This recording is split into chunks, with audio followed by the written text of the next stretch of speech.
Olá a todos, bem-vindos ao canal. O tema dessa mensagem é os erros de Caim. Hoje, exploraremos alguns versículos do livro de Gênesis e tentaremos interpretá-los. Vamos começar nossa jornada pelo quarto capítulo desse livro. Gênesis capítulo 4 versículos 6. E o Senhor disse a Caim: Por que tiraste? E por que descaiu o teu semblante? Obviamente, sendo onisciente, Deus sabia o motivo pelo qual Caim estava com raiva, independente desse motivo ser justo ou não. Mas ao perguntar a Caim, Deus quis abrir um diálogo, para tentar resolver o problema antes que Caim fizesse um mal maior. Perceba que a reação de Caim era interna e externa. Ele internamente estava com raiva e externamente estava com a cara fechada. Ao perguntar o motivo de Caim ter se irado, o Senhor Deus mostra que sonda os corações e conhece nossos sentimentos e pensamentos, ainda que ocultos. Versículo 7. Se tivesse feito o que é certo, você estaria sorrindo, mas você agiu mal, e por isso o pecado está na porta, à sua espera. Ele quer dominá-lo, mas você precisa vencê-lo. Veja que o Senhor Deus não demonstrou parcialidade entre os irmãos, mas recompensou cada um de acordo com suas próprias atitudes. Deus inclusive deixou claro que, caso Caim tivesse agido corretamente, o resultado teria sido outro. Além disso, o Senhor Deus também alertou a Caim sobre o risco iminente de ser dominado pelo pecado. Versículo 8. E falou Caim com o seu irmão Abel, e sucedeu que, estando eles no campo, se levantou Caim contra o seu irmão Abel, e o matou. Caim não deu ouvidos à voz do Senhor, e desprezou os seus alertas de cuidados. Muitas pessoas cometem maldades acreditando que Deus não as verá, pensando que sairão impunes. Esse parece ter sido o caso de Caim. Versículos 9. Mais tarde o Senhor perguntou a Caim: Onde está Abel, o seu irmão? Não sei, respondeu Caim. Por acaso eu sou o guarda do meu irmão? O primeiro erro de Caim foi oferecer qualquer coisa ao Senhor.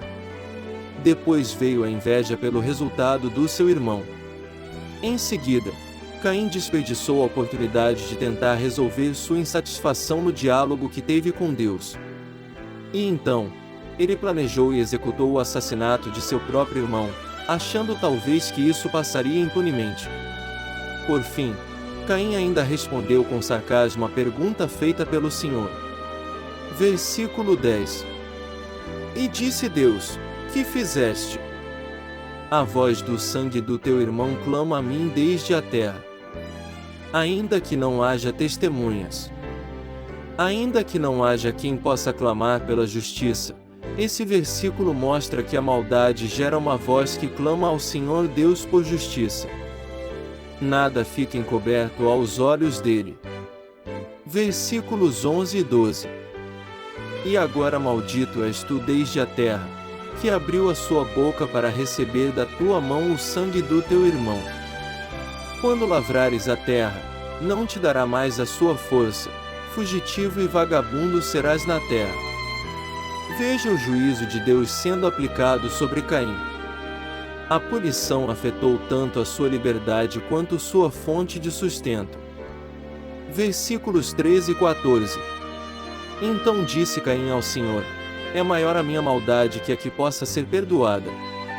Eis que hoje me lanças da face da terra, e da tua face me esconderei, e serei fugitivo e vagabundo na terra.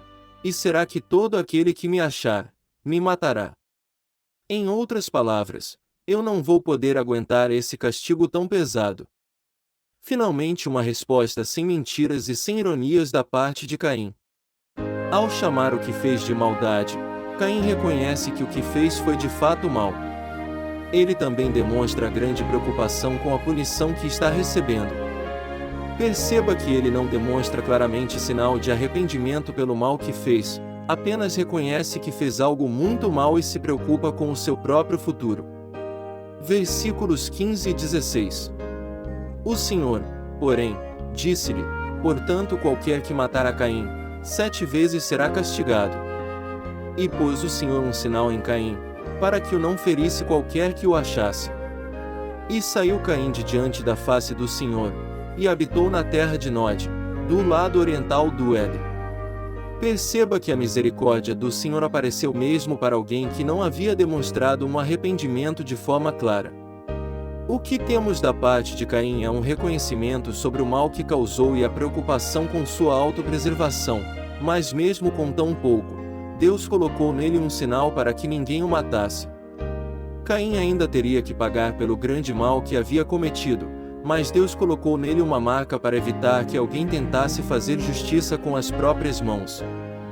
Essa passagem mostra que Deus odeia quando tentam fazer justiça com as próprias mãos, ainda que seja contra pessoas que fizeram males terríveis como o caso de Caim. O Antigo Testamento é repleto de histórias que apontam para acontecimentos futuros. Existem vários personagens do Antigo Testamento que são figuras que apontam para a vida e a obra de Jesus Cristo. Mas, o Antigo Testamento também possui muitos personagens que apontam para o Anticristo, o homem da iniquidade que surgirá nessa terra e trará grande dor ao povo de Deus. Sobre o Anticristo, está escrito assim em 2 Tessalonicenses capítulo 2 versículos 3 e 4. Ninguém de maneira alguma vos engane, porque não será assim sem que antes venha a apostasia, e se manifeste o homem do pecado, o filho da perdição, o qual se opõe, e se levanta contra tudo que se chama Deus, ou se adora, de sorte que se assentará, como Deus, no templo de Deus, querendo parecer Deus. Perceba que assim como o Anticristo se levantará contra os que adoram a Deus, Caim se levantou contra Abel após o momento em que Abel adorou a Deus com as suas ofertas. E sobre isto, no livro do profeta Daniel capítulo 9 e versículo 27 está escrito que o Anticristo mandará que parem de fazer sacrifícios e ofertas ao Senhor. Livro do profeta Daniel capítulo 9 versículo 27. E ele firmará aliança com muitos por uma semana, e na metade da semana fará cessar o sacrifício e a oblação, e sobre a asa das abominações virá o assolador, e isso até a consumação, e o que está determinado será derramado sobre o assolador. Outra característica da história de Caim é que ele foi morar em Nod, no lado oriental do Éden. Em outro vídeo deste canal, eu fiz um estudo mostrando que o Jardim do Éden aponta para Israel, o Jardim de Deus nessa terra. E o Jardim do Éden foi plantado justamente no oriente do Éden. Logo, Caim que foi para Nod, provavelmente foi para perto do Jardim do Éden. E, como está escrito, o Anticristo invadirá Israel e se assentará no templo de Deus.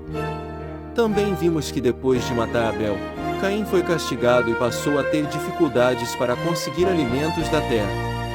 E vimos que ele foi marcado por Deus para não ser perseguido e morto. Em Apocalipse está escrito que o Anticristo marcará as pessoas, e que as pessoas precisarão dessa marca para poderem comprar e vender, ou seja, para poderem se alimentar.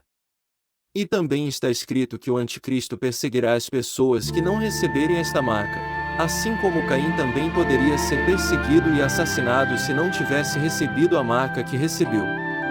Apocalipse capítulo 13, versículos 16 e 17. Faz que a todos, pequenos e grandes, ricos e pobres, livres e servos, lhes seja posto um sinal na sua mão direita, ou nas suas testas, para que ninguém possa comprar ou vender, senão aquele que tiver o sinal, ou o nome da besta, ou o número do seu nome. Para concluir, veja o que Cristo disse e está escrito em Mateus capítulo 24, versículos do 9 ao 13. Então sereis entregues à tortura, e vos matarão, e sereis odiados de todas as nações por causa do meu nome. Nesse tempo muitos hão de se escandalizar, e trair-se uns aos outros, e mutuamente se odiarão. Igualmente hão de surgir muitos falsos profetas, e enganarão a muitos. E, por se multiplicar a iniquidade, o amor de muitos esfriará. Mas quem perseverar até o fim, esse será salvo. Busque ao Senhor enquanto pode. Se puder, compartilhe este vídeo. E caso queira ajudar este projeto, doe qualquer quantia para o endereço de e-mail abaixo. Obrigado e fique com Deus.